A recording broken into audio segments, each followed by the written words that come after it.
Hi guys, I'm just yesterday when the news on Gunn on Superman sequel announcement broke, I kind of broke. It's left me depressed and feeling more hollowed out, seeing how studios like these can just get away with greenlighting stuff instead of facing facts over the stupid social media metric of critic scores and audience scores that they're putting more of their focus on. I mean, how are you guys supposed to keep things going without paying people who are in charge of production? You can't just replace everybody with AI. It's insane. It's just all you're doing is, man. I hate Warner Brothers for being the owners of the DC brand. It's all because of the stupid gatekeeping antics we've been getting out of them. Much like Disney on how they're handling Marvel projects nowadays. It really sucks. People shilling for these studios are just.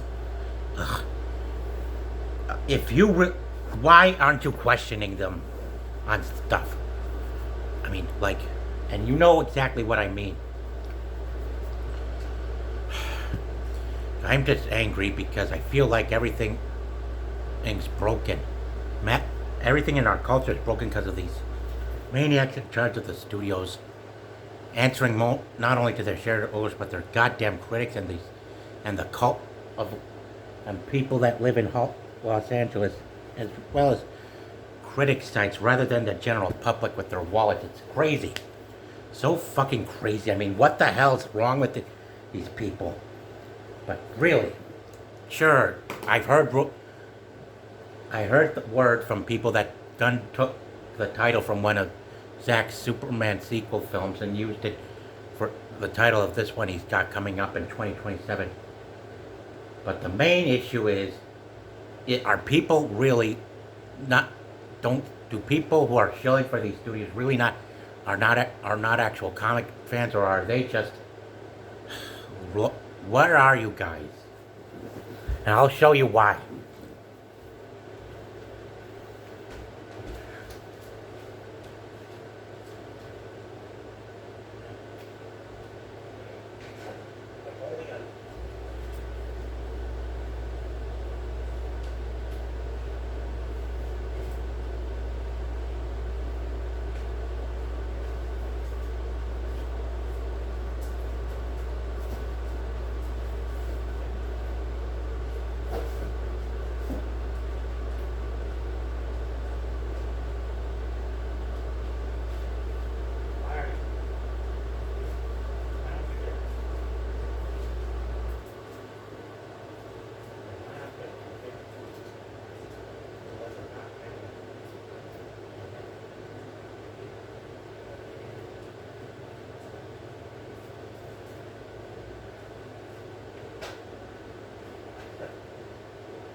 Okay.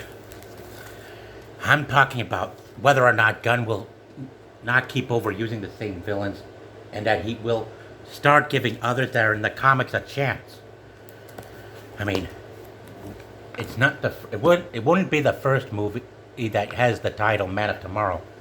The first movie that used the title Man of Tomorrow describing Superman was featured Parasite as the villain. Now, I'm not sure what the heck is going on with WB, but that studio has been and its policies have been an issue since the 80s. If it is true that this next movie won't just feature the return of Nicholas Holt's Lex Luthor, but also him and Superman teaming up against another villain, well, I might be down for that, but only on one condition. Because I don't like having my time wasted.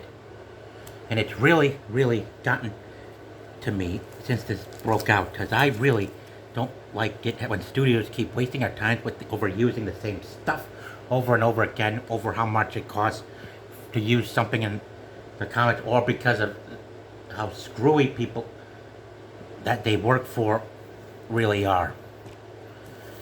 They have two options. Gunn, and if any of you guys really do feel the same as I do while begging for, while rooting for him, then here's my request. If you're gonna do a live action Superman and Lex Luthor team up, use Brainiac. After all, many of you would see, many of you who've been arguing with me on how he should be adapted have convinced me that he is like the Ultron of DC and that he should be, and the plot revolving around him should be done the same like Age of Ultron and stuff though. And since you've got other heroes in their universe that you're looking to bring back and include, this is your chance, Gunn. I don't want you wasting my time. And it's why I still stand with Henry Cavill and Zack Snyder's universe, because of how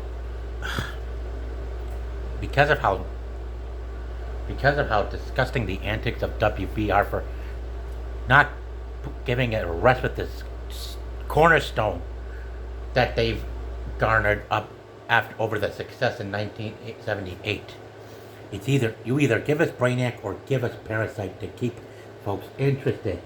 You don't keep giving us the same villains or make one up or go using anyone else that you've already included as a villain, because we are not gonna sit by and have our time wasted.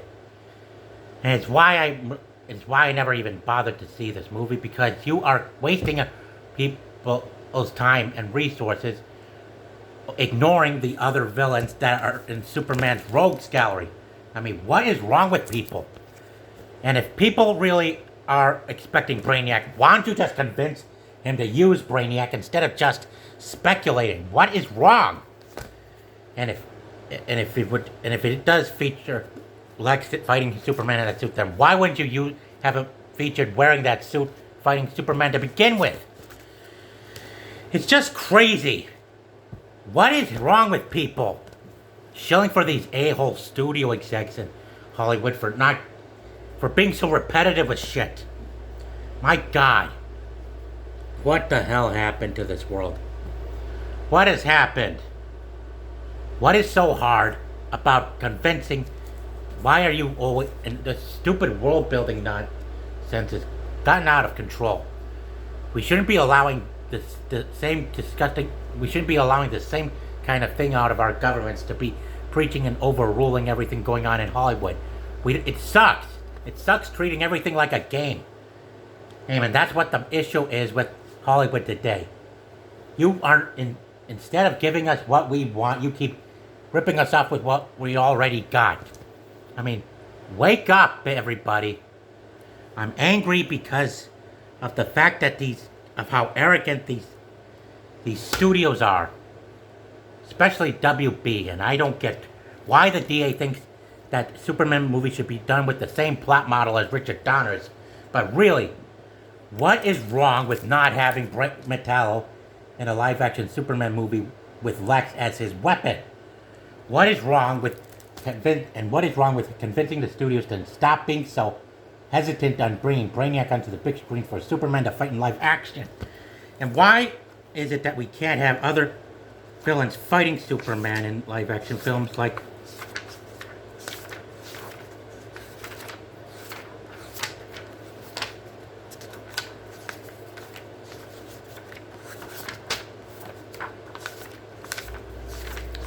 Hang on.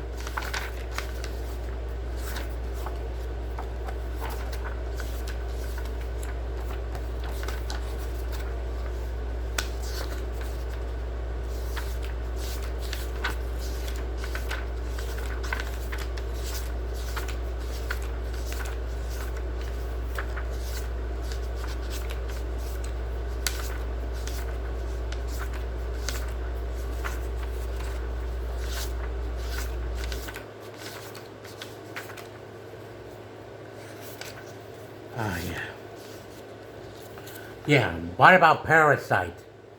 How come we haven't seen him in a live-action movie either? Yeah, as well as Bizarro. Why did you give us Ultraman and not Bizarro? And why did you give us Jenner if not Metallo?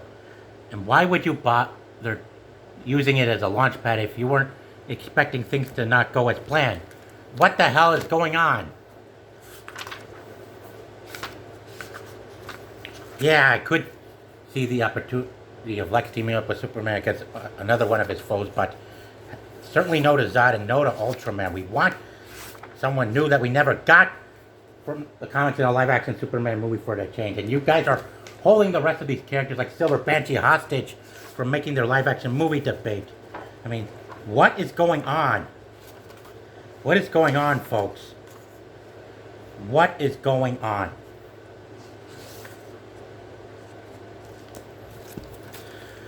Yeah. Yeah, what is going on? I mean, DC is full of characters that are and full of potential opportunities, but instead, you treat everything like a game. All just because you're afraid of domino effects. It really sucks. It's why yeah. I mean, sure, you should really give Metallo a try, Gunn. Or give us one of these other villains that you haven't given us yet. Please. Until then, I'm standing by with this universe, and I don't care how long we have to wait to get the Zack's universe back up and running, as long as we put an end to these studios constantly screwing us over and over again with their fucking hubris. It's disgusting and irritating.